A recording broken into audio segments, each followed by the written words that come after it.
दुनिया भर में हॉलीवुड और बॉलीवुड की फिल्में एक बड़ी तादाद में देखी जाती हैं, लेकिन इसी बीच इस्लाम पर बनने वाली फिल्में भी काफी ज्यादा पॉपुलर हो रही हैं। इनमें इस्लामिक जंगजू की तारीख को दिखाया गया है और दुनिया भर में इन्हें बहुत पसंद किया जाता है। इनमें से ज्यादातर फिल्में ईरान, तुर्की और सऊदी अरब में बनाई जाती हैं, जिन्हें देखने के बाद एक अलग ही नजरिया मिलता है। एक जरूरी बात, इस वीडियो का मकसद फिल्मों का प्रमोशन करना हरगिज नहीं है। मैं बस यह कहना चाहता हूँ कि जो लोग दुनिया भर की फिल्में देखते हैं उनके लिए बेहतर होगा कि वे इन फिल्मों को एक बार जरूर देखें। लेकिन अगर आप इस्लाम को अच्छे तरीके से फॉलो करते हैं तो मैं कहूँगा कि आपको इन मूवीज को देखने की कोई जरूरत नहीं है। तो चलिए अपनी इस वीडियो को शुरू करते हैं। Number 5, kingdom of haven 2005। वैसे तो इस फिल्म में एक ईसाई हुक्मरान की दास्तान को दिखाया गया है, लेकिन इसमें एक किरदार बहादुरी और दानिशमंदी का प्रतीक है, सुल्तान सलाहुद्दीन अय्यूबी। फिल्म में तारीख को कुछ तोड़ मरोड़ कर दिखाया गया है, लेकिन यह कहना गलत होगा कि पूरी तारीख को बदल दिया गया है। इसमें सलाहुद्दीन अय्यूबी को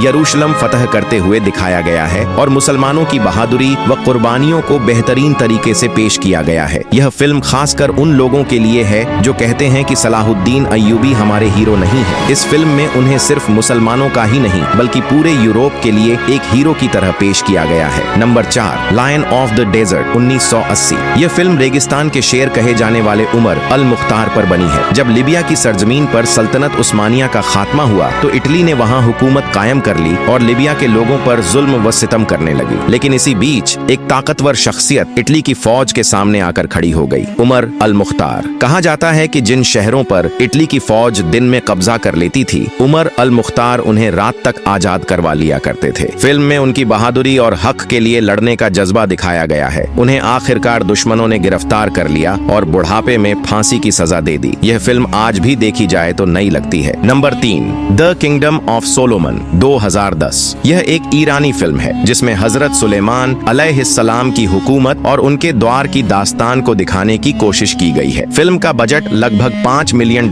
था और इसे डायरेक्ट किया था शियार बहरानी ने। इसमें कुछ बातें कुरान से ली गई हैं, जबकि कुछ बातें यहूदी किताबों से भी ली गई हैं। अगर आप फिल्मों के शौकीन हैं और कुछ इस्लामी तारीख देखना चाहते हैं तो यह फिल्म देख सकते हैं। Number 2, Fatih 1553 2012। यह फिल्म सल्तनत उस्मानिया के ताकतवर हुक्मरान सुल्तान मोहम्मद फातिह के बारे में है और यह दिखाती है कि उन्होंने कैसे कुस्तुनतुनिया को फतह किया। रसूल अल्लाह सल्लल्लाहु अलैहि वसल्लम ने फरमाया था कि मुसलमान कुस्तुनतुनिया को जरूर हासिल करेंगे और यह कारनामा 1453 में 21 साल के सुल्तान मोहम्मद फातिह ने कर दिखाया। फिल्म तुर्की, ग्रीक, अरबी, उर्दू और इंग्लिश में मौजूद है। इस फिल्म का बजट $18.2 मिलियन था और इसने $61.2 मिलियन की कमाई की थी। Number 1, The Tale of the Heavens. अगर आपके पास वक्त नहीं है और ऊपर बताई गई कोई भी फिल्म नहीं देख सकते तो सिर्फ इस फिल्म को जरूर देखें। यह हजरत अली रजी अल्लाहु अन्हु पर बनी हुई फिल्म है और सिर्फ 3 से 4 मिनट की है। इसमें हजरत अली की पूरी जिंदगी को बेहद खूबसूरती से दिखाया गया है, उनका बचपन, खैबर का दरवाजा उखाड़ना, उनकी शहादत आदि।